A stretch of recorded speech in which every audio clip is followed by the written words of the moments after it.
connects with a solid blow and spouts a mighty two-run homer into the upper left field deck.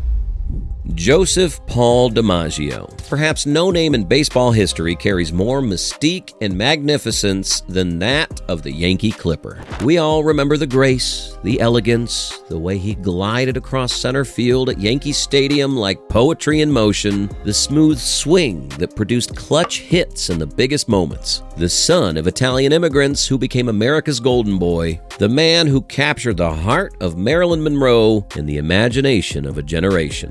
But as decades pass and new legends emerge, we risk forgetting what Joe DiMaggio truly accomplished during his playing days. The absolutely staggering numbers, including a .325 lifetime average, 361 home runs, and 9 World Series championships. We may remember the legend, but we find ourselves forgetting the greatness, like the time he hit safely in 56 consecutive games, a record that may never be broken, and how he never struck out more than 39 times in a season despite hitting for tremendous power, or how this quiet perfectionist became the gold standard for what it meant to be a New York Yankee. Well, now it's time to remember, to appreciate the glory of baseball's most complete player. Step right up to the plate with us. Joe DiMaggio wasn't just a ball player, he was the embodiment of American excellence. When Joe DiMaggio signed his first professional contract with the San Francisco Seals in 1932, he was already 17 years old and carried the hopes of a family struggling through the Great Depression. The California native was the son of Giuseppe DiMaggio, a fisherman who had immigrated from Sicily and dreamed of his children achieving more than he ever could. Young Joe was one of 9 children, and while his father wanted him to join the family fishing business, the lanky teenager had other plans. He was going to play baseball. Joe's older brother Vince was already making waves in professional baseball, and it was actually Vince who got Joe his first tryout with the Seals. But from the moment Joe stepped into the batter's box, it was clear this DiMaggio was different. The 6'2" outfielder had a swing so smooth it looked effortless, a natural grace that made even routine plays look artistic, and an instinct for the game that couldn't be taught. During his first season with San Francisco in 1933, the 18-year-old DiMaggio hit .340 with 28 home runs and 169 RBIs, numbers that had every major league scout in America taken notice. But it was his 1934 season that truly announced DiMaggio to the baseball world. Playing in the hitter-friendly Pacific Coast League, Joe put together one of the greatest minor league seasons in history, hitting .341 with 34 home runs and 154 RBIs. More importantly, he showed the kind of consistency and clutch gene that would define his entire career. When the Seals needed a big hit, DiMaggio delivered. When they needed a great defensive play, he was there. By the end of that season, every team in baseball wanted Joe DiMaggio, but the New York Yankees had been watching longer and closer than anyone else. Yankee scout Bill Essick had been following DiMaggio since his first season, and he kept sending the same message back to New York. This kid was going to be special. There was just one problem. Late in the 1934 season, DiMaggio injured his left knee getting out of a taxi, and suddenly some teams got nervous about his long-term durability. But Yankees general manager Ed Burrows saw opportunity where others saw risk, and in November 1934, the Yankees purchased DiMaggio's contract for $25,000 and 5 players, a massive investment for the time. When DiMaggio arrived at spring training in 1935, the pressure was immense. The Yankees had been the most successful franchise in baseball history, but they were coming off a disappointing second-place finish in 1934, and fans were expecting this rookie from San Francisco to help restore the dynasty. Manager Joe McCarthy took one look at DiMaggio in batting practice and knew the Yankees had found something special. "That kid has the most natural swing I've ever seen," McCarthy told reporters. "He's going to hit in this league." DiMaggio's rookie season in 1935 was nothing short of spectacular. He hit .323 with 29 home runs and 125 RBIs, immediately establishing himself as one of the best players in the American League. But it wasn't just the numbers that impressed, it was the way he carried himself. DiMaggio played the game with a quiet dignity that fans and teammates found magnetic. He never argued with umpires, never complained about calls, and never seemed to break a sweat even in the most pressure-packed moments. Veteran Yankee players like Lou Gehrig and Bill Dickey immediately recognized that this young outfielder possessed something rare, the ability to perform when the stakes were highest. The 1936 season was when Joe DiMaggio truly announced himself as a superstar. That year, he hit .323 with 29 home runs and 125 RBIs again.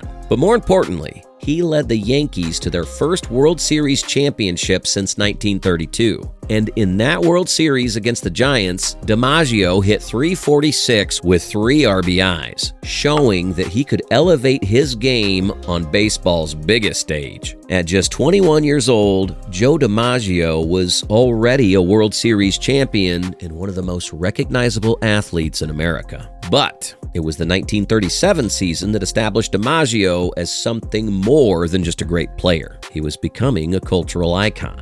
That year, he hit .346 with 46 home runs and 167 RBIs, leading the league in home runs and runs scored while helping the Yankees win their second straight championship. His 46 home runs were particularly impressive because he was hitting them in Yankee Stadium, where the dimensions heavily favored left-handed hitters. For a right-handed batter to hit 46 home runs in that ballpark demonstrated tremendous power to all fields. What made DiMaggio truly special wasn't just his individual brilliance. It was his ability to make his teammates better and his team win. From 1936 to 1939, the Yankees won 4 straight World Series championships, and DiMaggio was a major contributor to those teams. His quiet leadership style was perfect for a clubhouse full of stars like Lou Gehrig, Bill Dickey, and Red Ruffing. He led by example, showing up early, playing hurt, and always putting the team first. The 1939 season was particularly memorable because it was Lou Gehrig's final year, and DiMaggio stepped up to fill the leadership void left by the Iron Horse's declining health. That year, Joe hit .381 with 30 home runs and 126 RBIs, winning his first American League MVP award and leading the Yankees to yet another championship. His .381 average was a career high and demonstrated that he was entering the absolute prime of his career.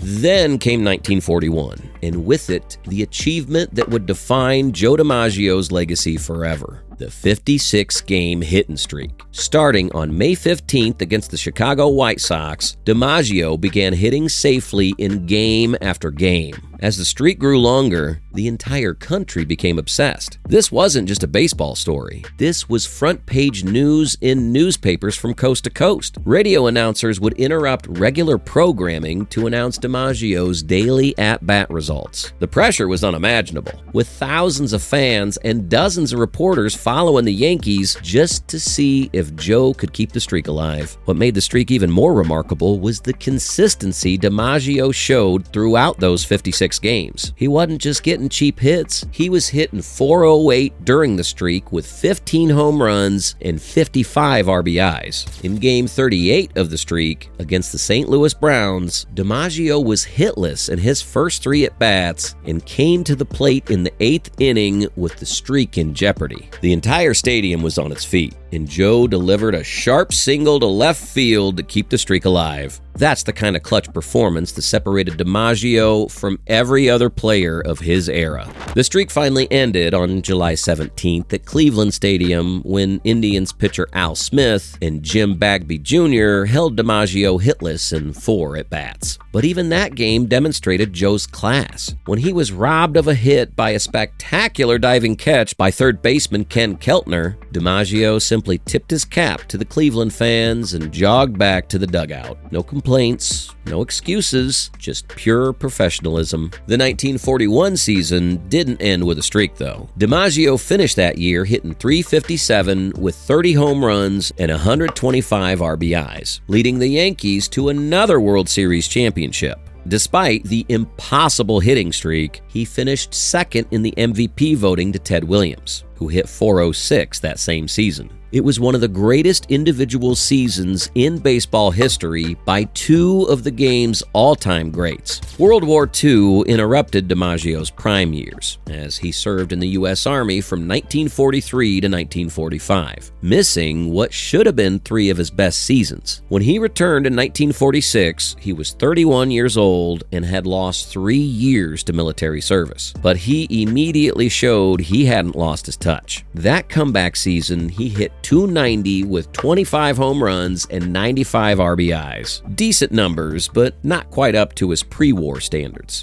The 1947 season, however, was a reminder that Joe DiMaggio was still one of the best players in baseball. He bounced back to hit .315 with 20 home runs and 97 RBIs, helping lead the Yankees to another World Series championship. In that World Series against the Brooklyn Dodgers, DiMaggio hit .231, but came through with several clutch hits, including a key RBI single in Game 6 that helped clinch the championship. DiMaggio's final great season came in 1948 when he hit .320 with 39 home runs and 155 RBIs, leading the American League in home runs and RBIs at age 33. It was a reminder of just how dominant he could be when healthy. But injuries were starting to take their toll on the Yankee Clipper. His heel spurs were becoming increasingly painful, and he was missing more and more games each season. The 1949 season was perhaps DiMaggio's most heroic. He missed the first 65 games of the season due to his heel problems, and many wondered if his career was over. But in late June,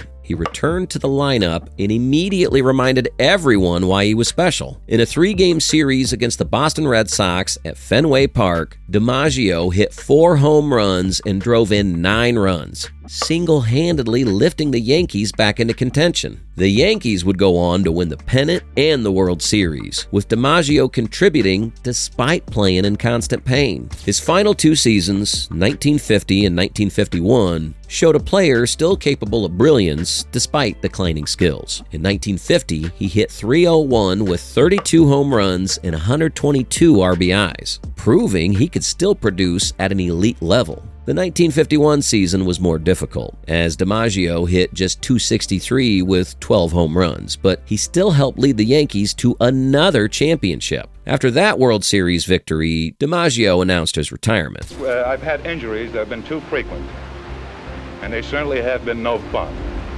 And as long as the game is not fun any longer with me, I've played my last game of ball.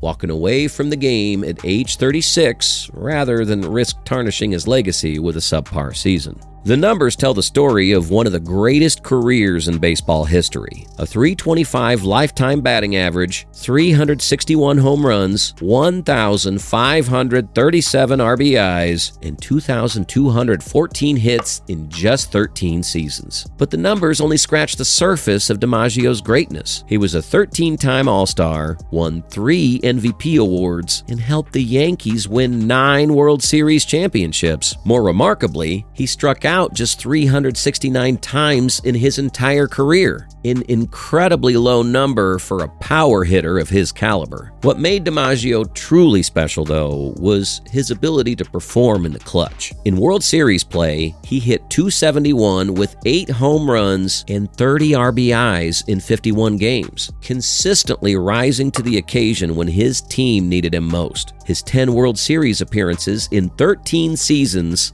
demonstrated a level of sustained excellence that few players in any sport have ever achieved. DiMaggio's impact extended far beyond baseball statistics. He became a cultural icon, representing the American dream and the possibility of achieving greatness through hard work and dedication. His marriage to Marilyn Monroe in 1954 only added to his mystique, creating a celebrity power couple that captured the public's imagination. Even after his retirement, DiMaggio remained connected to baseball, serving as a hitting instructor and special advisor to the Yankees for decades. The question that baseball fans still debate today is where DiMaggio ranks among the all-time greats. His career was relatively short by modern standards, but his peak was absolutely elite. From 1936 to 1942, before the war interrupted his career, DiMaggio averaged .340 with 32 home runs and 140 RBIs per season while leading the Yankees to 6 world championships in 7 years.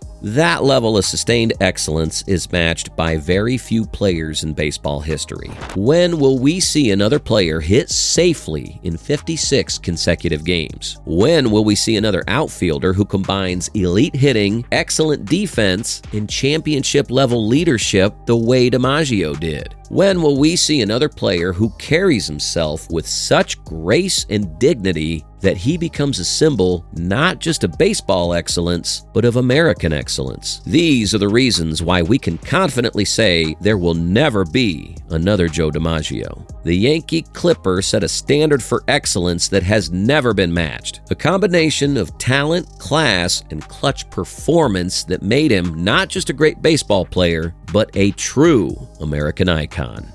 Thanks for watching. Leave a like if you enjoyed this video and comment to us who you want to hear about next. Subscribe for more legendary baseball stories every week. This is Inside Baseball, where we bring you the best of the game.